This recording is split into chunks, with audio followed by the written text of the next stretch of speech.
ఇక్కడ మన దేశంలో ఇష్టం వచ్చినట్టు మత మార్పిడులు లేకపోతే మత బోధనలు చేస్తూనే ఎవరు పట్టించుకోవట్లేదు. కానీ ఖతార్ వెళ్ళి అది పక్కా ముస్లిం దేశం. అక్కడ ఉన్నటువంటి అక్కడికెళ్ళి మత మార్పిడులకు ప్రయత్నించారట క్రైస్తవ మత ప్రబోధకులు. వెంటనే పోలీసులు అదుపులో తీసుకున్నారు. ఎవరో తెలుసా, మన తెలుగు వాళ్ళట అక్కడికి వెళ్ళింది. ఖతార్‌లో నిబంధనలకు విరుద్ధంగా అనుమతి లేకుండా మత ప్రచారం నిర్వహిస్తున్నారనే అభియోగం మీద పలువురు క్రైస్తవ మత ప్రచారకులు పోలీసులు అదుపులో తీసుకున్నారు.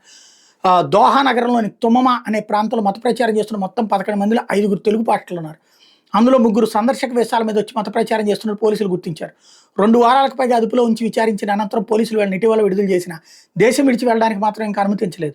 ఖతార్‌లో క్రైస్తవులు ప్రార్థన చేసుకోవడానికి బర్వా అనే ప్రాంతంలో ప్రత్యేకంగా సువిశాల కాంపౌండ్ ఉంది. అందులోని చర్చిలకు చట్టబద్ధత ఉంది. ఈ చర్చిలో ధార్మిక కార్యక్రమాల్లో పాల్గొనడానికి భారత్ నుంచి వచ్చే వాళ్ళకి ప్రత్యేకంగా సందర్శక వీసాలకు కూడా ఖతార్ ప్రభుత్వం జారీ చేస్తున్నది. కానీ స్థానిక చట్టాలకు విరుద్ధంగా భారతీయులు కొందరు కొన్ని ప్రైవేట్ నివాస స్థలాల్లో, విల్లాల్లో ఎక్కడ పడితే అక్కడ చర్చిలు నిర్వహించుకుంటుండగా వాళ్ళలో తెలుగు వాళ్ళు ప్రముఖంగా ఉన్నారు. చట్టబద్ధమైన అనుమతి ఉన్న తెలుగు చర్చిల కంటే ఇలా అనధికారికంగా ఏర్పాటు చేస్తున్న చర్చిలకి జనం తాకిడి ఎక్కువగా ఉండడంతో పోలీసుల దృష్టికి వెళ్ళింది. ఖతార్, ఇతర గల్ఫ్ దేశాల్లో చట్టబద్ధంగా ప్రార్థన సేవలు ఉన్న అనుమతి లేకుండా అన్యమత ప్రచారం చేయడం మాత్రం తీవ్ర నేరంగా పరిగణిస్తారు. గతంలో సిక్కులు కూడా ప్రదేశంలో అనధికారంగా గురుద్వారా నిర్వహిస్తున్న నిర్వాహకులు పోలీసులు అరెస్ట్ చేసి దాన్ని మూసేశారు. ఇది సింపుల్గా చెప్పాలంటే మనకి ఇక్కడ చర్చ్ ఉంటుంది. చర్చ్లో ప్రార్థన చేయడంలో పర్లేదు, కానీ ఇళ్ళ దగ్గరకు వచ్చేసి ప్రార్థన చేస్తారు. చుట్టుపక్కల వాళ్ళందరినీ ఆ ఇంటి వాళ్ళు పిలుస్తుంటారు. అక్కడ చుట్టుపక్కల వాళ్ళ అందరి ఇళ్ళ ముందు కూర్చుంటారు. అది ఇబ్బంది అవుతుంది, కానీ ఇక్కడ మనం పట్టించుకోం. ప్లస్ ఇక్కడ మనకు కాస్త మత స్వేచ్ఛ ఎక్కువ అనమాట.